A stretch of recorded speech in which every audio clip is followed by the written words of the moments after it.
Doing my best to avoid the empty workstations made almost invisible in the dark of the dimly lit station, I move towards the door.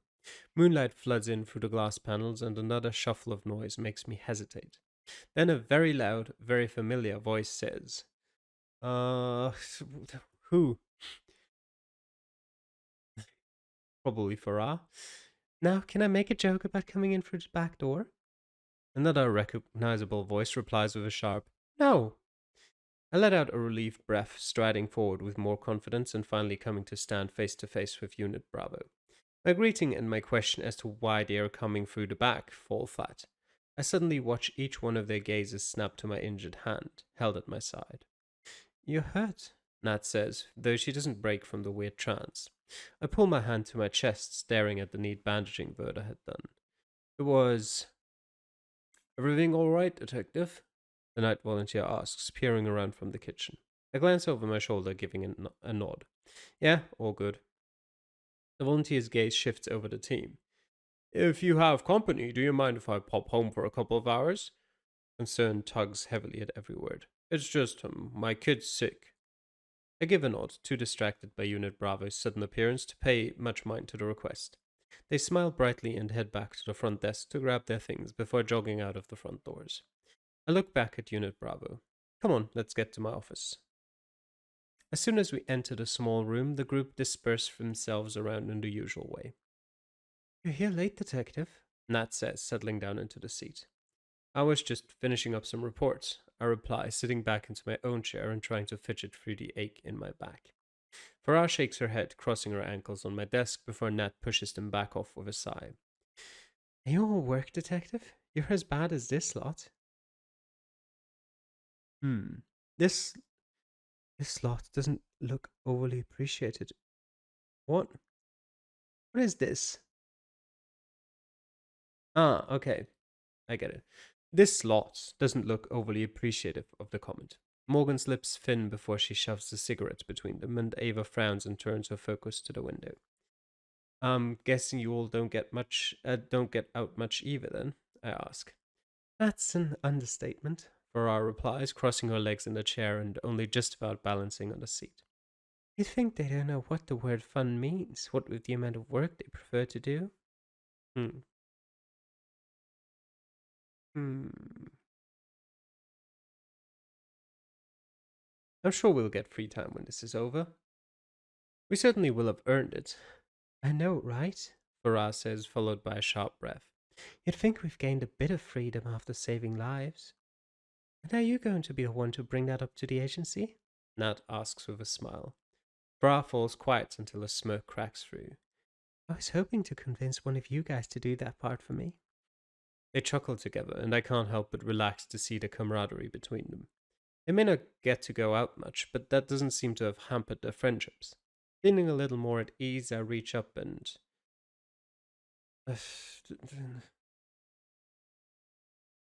Hmm. Push my short hair back from my face, I guess. Not that I know why that matters. Some of the shortest strands flopping back in front of my eyes. A wave of tiredness is quickly beginning to overcome me. I should really head home.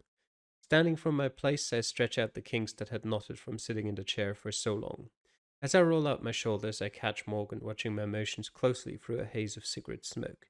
I then go to grab my jacket, only to wince in pain as my wounded hand flares up again, once again. You didn't tell us how you got that, Nat says, obviously noticing my grimace. I shrug, tugging on my jacket. I'm careful to avoid the injury. It was at the hospital, I begin. The blood tech was, well, a bit weird and he took forever just to hand over the results. The guy managed to fall over his own feet and bang into me. I cut myself on a smashed beaker, that's all. If you had let us know where you were going before actually leaving, we could have been there to help. Ava says the words like that of a teacher disciplining a child. Yeah, Laura blurts. By the time we got there, you were already leaving. My brow furrows, my lips tightening. You followed me? The team shift awkwardly in their positions, except Ava, who turns to face me fully and holds my stare. It was necessary to ensure your safety. Hmm. Thanks for trusting me, Ava. I reply, sarcasm heavy in the words. I spoke of your safety, not of your trust. That is something I don't need at this time, she says coolly. I stiffen with tension, my hands forming into fists. Good, because I think I would trust that creepy tech more than you right now. Maybe I should have told him everything when he told me to relax. At least he was nice about it when he took my hand and asked me to let him know about this case. Yep. Dude, please. Uh, they all visibly stiffen in their seats and I raise a brow at the tense collective notion. What did you just say? Nat asks, breath heavy. About the tech? I ask, to which she nods. He wanted to know if the results were related to the murders. Morgan stands from her place on the side table. What specifically did he say when he took your hand? I frown, glancing down for a moment at the memory, which makes me shudder. Uh, why don't you relax, I think. Morgan swings around, forcing her fingers roughly through her waves of dark hair. Shit. Why? I ask, shifting forward. Nat's glare flickers to Ava, who fins her lips jaw tight. This keeping secrets thing is starting to get really old. I say, breaking the quiet. It was beginning to feel constricting. Nat snaps her gaze away from Ava to look at me. The blood technician, what was he like?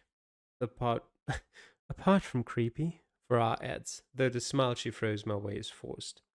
He looked pretty normal. Older guy, a kind of grizzled thing going on, about 5'8", medium build. I shrug. His name was Ethan Murphy. Nat suddenly springs from her chair and walks to her leather jacket, draped on the coat hook by the door. Shuffling about in the pocket of the coat, she yanks something out. Before she can turn around, Ava stands in a flash of movement that makes me flinch, her hand clasped around Nat's wrist. You can't. They need to know. Nat interrupts before the team leader can finish her command. I frown, shifting even further forward. Know what? No, Ava replies, the word sharp as she completely ignores my question. Nat stares down at Ava. If it's him, then he knows about the detective now. And we'll deal with that if it's happened. I think Nat's right, if you ask me, Farah adds. Ava only frowns at her, quite obviously not asking her. Our duty is to keep them safe, Ava continues. My mind is beginning to throb with confusion and annoyance. Nat's tense expression softens. Ignorance is not safety, Ava. I move around from behind my desk, about to demand some answers, when Ava actually succumbs to Nat's stare. She releases Nat's wrist and steps aside, head bowed and a frown knotting between her brows. Nat moves towards me, hand outstretched to offer whatever she pulled from her jacket. Here. I take it from her, staring down, expecting a note or description. Instead, it's a photo of someone I instantly recognize. That's the blood technician. That's Dr. Murphy. I glance up at the team, most avoiding my gaze, except Nat, who only looks at me in concern. He's also the murderer, Morgan says. The statement is like a sledgehammer to the chest, and I choke a breath through the ragged pain in my lungs. The news takes longer to process than I expected. The fact I had been standing in the room with the man who had killed so many, the fact he was still out there, and finally the depressing realization that this team, this Unit Bravo, who was supposed to be working with me, had known all along. Well, let's go and arrest him. I stare at the photo, then turn my attention to the group. You can't arrest him, Nat says, stepping around me and beside Ava. Why not? I reply, confusion on my words. Well, Farah says, standing from her slouched position in a chair. It's just... We have orders, Ava finishes. This is exactly why I hate shady government agencies, I say, flinging my hands into the air and shaking my head. All you agents do is follow orders. You don't care about what is actually the right thing to do. Our orders are given by those with your best interest in mind, Ava replies sharply. I frown. And did they have Garrett Hayes' best interest in mind? She actually flinches when I say that, a furrow creasing between her brows. Nat purses her lips, the caring, soft expression on her face doing nothing to calm me in that moment. Please, detective, there's more going on here than you can possibly imagine. Then tell me or I'm leaving. I fold my arms and wait for the response. Unsurprisingly, it doesn't come. Nat glances at Ava, who shakes her head no. Letting out a scornful breath, I make to step past them both to leave. Crash. What does crash mean here?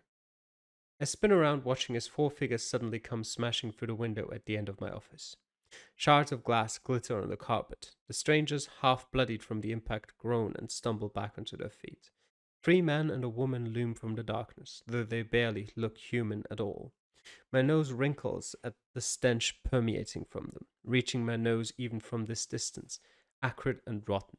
That description seems to match their looks too. Skin wrinkled almost beyond recognition, limbs and face swollen and bloated, eyes glazed over to a milky white, their hair lank and matted. In contrast with their ragged appearance, they seem to be dressed in everyday workwear. Two of the men and the woman are dressed in suits, and the other guy is wearing blue overalls.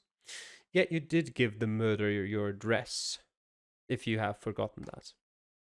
I stumble back a step, reaching to my belt, only to discover my gun and spray are missing. Crap, they must be in my drawer. What the hell? I exclaim. Unit Bravo comes to stand either side of me. Great. Morgan groans. Rolls. The group of us stares at the group of them for the longest moment. One of them lunges forwards. My heart sinks to my stomach as Morgan charges forward to clash with the attacker. A crack snaps through the office as the two begin to scuffle, their fight forcing them to the edges of the room. I don't get a chance to find my voice before the rest of Unit Bravo wade forward to tackle the other assailants. 100 questions flash into my mind like bullets ricocheting off metal. Who are they? What's a Frau? Why are they attacking us?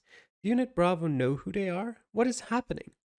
The thoughts are wiped from my mind as another labored groan sounds from the doorway. I twist around, eyes wide, as another ghoulish assailant stumbles inside the room. The man doesn't pause to take stock of the scene. He charges forward. His target has their back turned, obviously not sensing the danger. I rush into the fray without thinking to stop the attack on Nat, I guess? The new attacker lumbers forward, grabbing up a broken table leg and throwing it with terrifying strength at Nat. I don't think before I act, just rushing forward towards the action. Nat! I yell, barreling into the side of her. The two of us twist around and tumble to the floor behind my desk, landing in a heap. I twist my head around to look up where the furniture projectile had sunk into the concrete wall above us. What is going on? I can't help but stare up at the table leg, my breath coming out in shocked gasps. It's not until Nat shifts beneath me that I realize I'm pressed on top of her. My focus returns to Nat, her deep brown gaze already on mine. We don't have time for that right now. Get up. I'm about to push myself up when a snarl echoes from above us. We both turn to look as the attacker now looms over us on the ground. The man rips the table leg from the wall to wield it as a club. I gasp as he arcs it down towards me. Nat's hands flash to my arms, gripping them firmly. She twists us around, placing me beneath her body. Then she raises an arm above her to take the attack. I can barely believe my eyes as the table leg slams down into Nat's arm and the wood shatters. The wood splinters in all directions as it makes impact with Nat's forearm. She grunts to bear the pain before leaping into a standing position. Taking advantage of the attacker's surprise, Nat kicks out, sending the man flying back and crashing into the mess of table in the center of the room. Then Nat turns to face me, eyes wide in worry. Are you alright? My gaze flickers to her arm, now with a gash across the skin. It should be broken. I don't get the chance to reply as a yell sounds from the assailant she'd just taken down. The fight is far from over yet. The other team members are also still tangled in their own separate brawls. And it's time to do something. It's time I do something to help. Unit Bravo looks like they're handling things pretty well on their own. I wince as the female attacker throws a punch at Farah, who stumbles back from the hit. I'm sure they'll be fine. I hope at least they'll be fine, but I think if I were to intervene, I'd be more in the way than actually of help. So I'm going to hide and leave them to it. Sprinting over towards the filing cabinets, I managed to press myself up against them, unseen by the attackers still fighting in the rest of the room. Groans and yells continue echoing from the fight, and I grimace as I wonder what's happening, but I don't dare take a look. A few minutes later, the noise dies down. This time I do dare to look, peering out around the corner of the cabinets. The four attackers are spread out unconscious at the team's feet. I let out a breath of relief, then move back towards them. Decided to join us then? Farah teases. That's enough, Nat chides. You made the right decision by not getting involved, Detective. I nod as she offers an encouraging, if slightly pitying, smile. I hate Frolls. Morgan mutters, shoving the toe of her boot into the ribs of one of the men on the ground.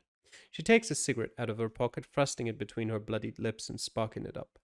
With the fight over and the adrenaline draining from my body, I try to think of what to say first.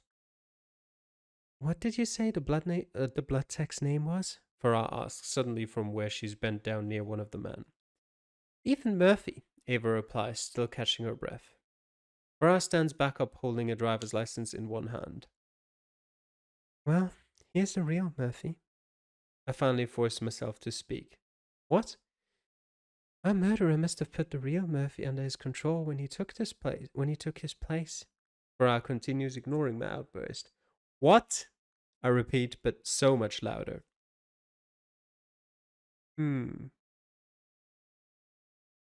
Someone better tell me what is going on right now. I step into the center of the group, arms pressed to my side. I swing around to face the team leader, supposing it should be her I get the truth from. But my gaze flashes from her to Nat at her side, watching in disbelief as the gash on her arm, deep and obvious, suddenly begins to heal. I shut my eyes for a moment, just in case the fatigue is starting to get to me, but when I open them, the wound is now completely mended. Nat frowns, looking down to where I'm staring, then glancing back up with an uncertain expression. My shock is only interrupted by Morgan saying, Wasn't there another one of these guys? My eyes widen. I spin on the spot to look when a low growl erupts from behind me. Ugh. A solid mass cracks against the top of my head, shattering through my confusion and exhaustion. Great job you've done there, Operation Bravo, or Team Bravo, whatever they're called. Good job. Detective? Take that full out now. Get to the detective. Are they alright? I don't know. Unconsciousness finally overtakes me. I don't even feel the ground as I fall, only seeming to plummet into darkness. As the detective slumps to the ground, Nat moves over to them to catch them and ease them gently to the floor. Kneeling down next to them, Nat casts a worried glance over their unmoving form. Are they dead? Morgan asks, not having removed her cigarette to knock out the final throw. Just unconscious, thankfully, Nat replies with a sigh. She then stands and looks over at Ava. So, what happens now? Ava lets out a groan. You know what? Nat meets the team leader's gaze, wincing at the prospect of what they both know has to come next. They have to call Jules' mother. Oh God.